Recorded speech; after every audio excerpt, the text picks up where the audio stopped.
Hey everyone, in this video I want to quickly cover what this message you're seeing in your tenant around auto-enabling passkey profiles means to you and what you may need to do.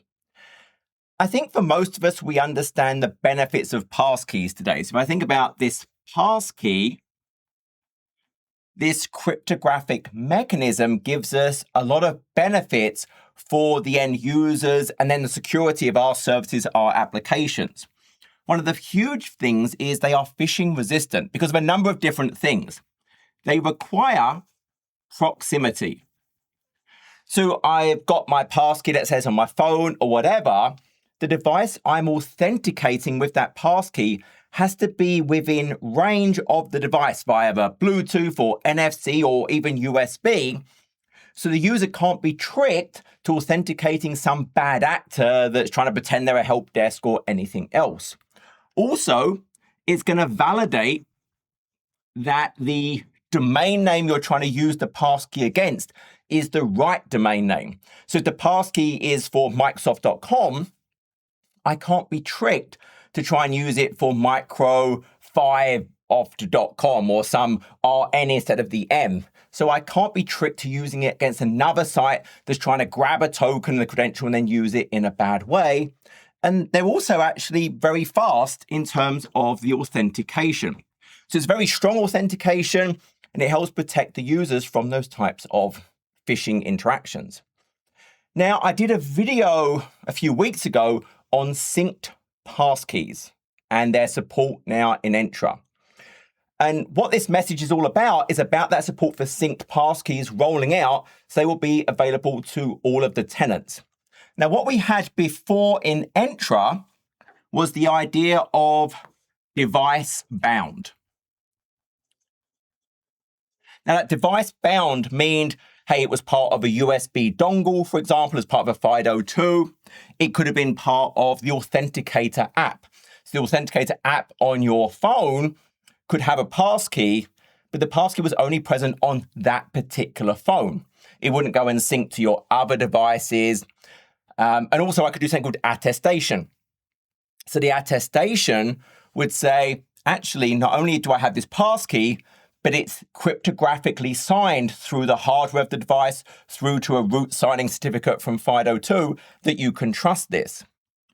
But then also we have this idea of synced passkeys. And what that will do is within a certain ecosystem.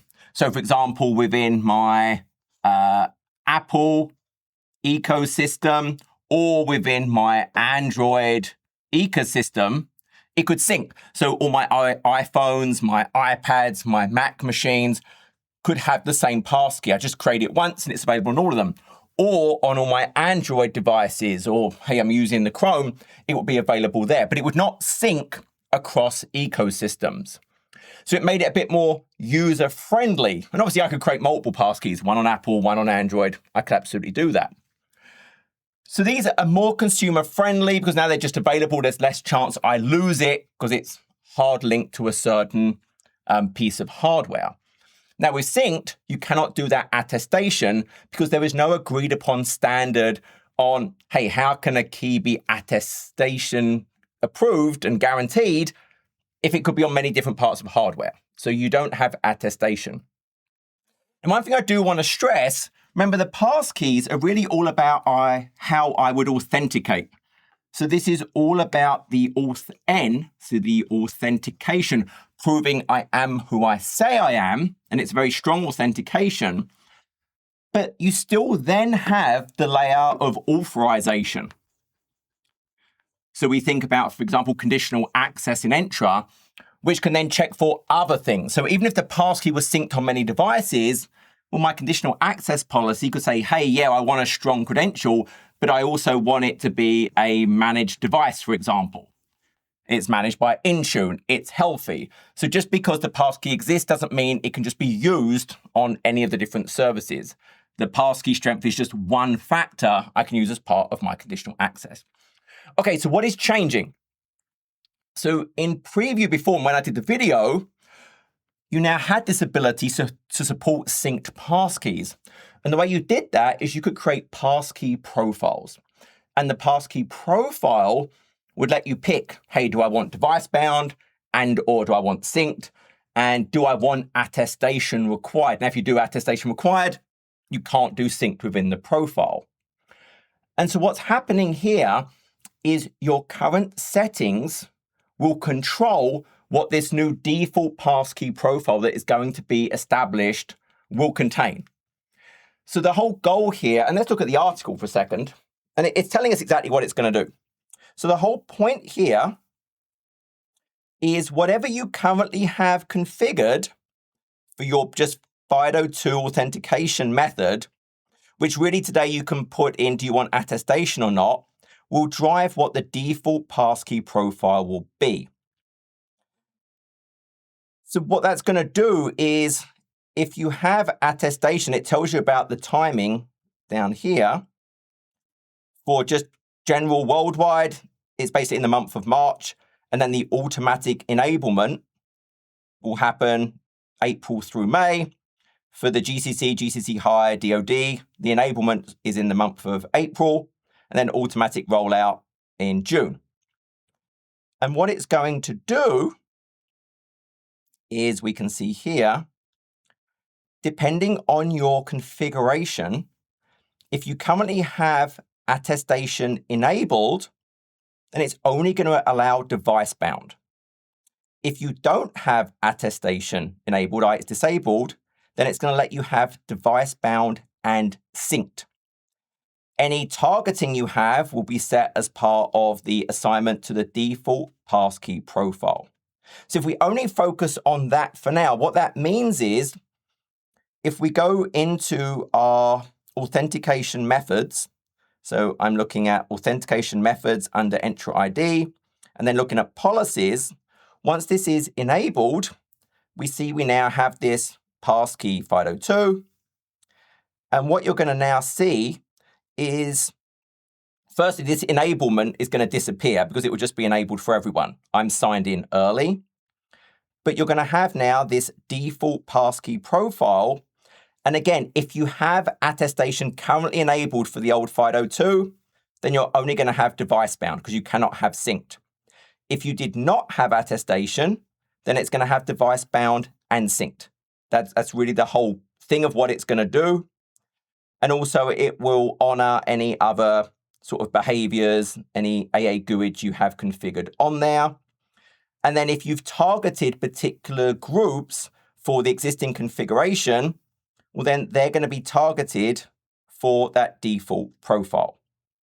And of course, the whole goal of the profiles is I can actually have multiple profiles. So for example, I also have a synced passkey profile that I'm only targeting for certain groups.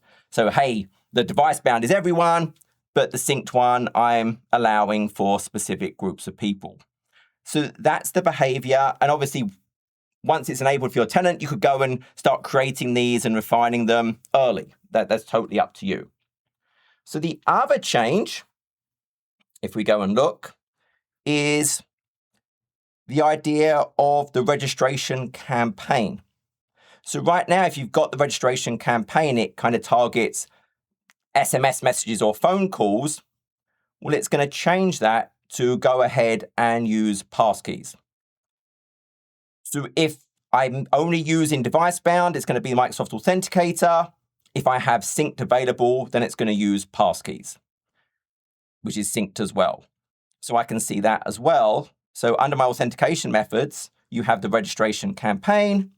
And all it's going to do is, if it's enabled on Microsoft Managed, you're going to see it go ahead and the method, if you have synced, will change to passkeys. If it's device bound, it will just stay as authenticator. If you've disabled it, then it will stay disabled. It won't do anything.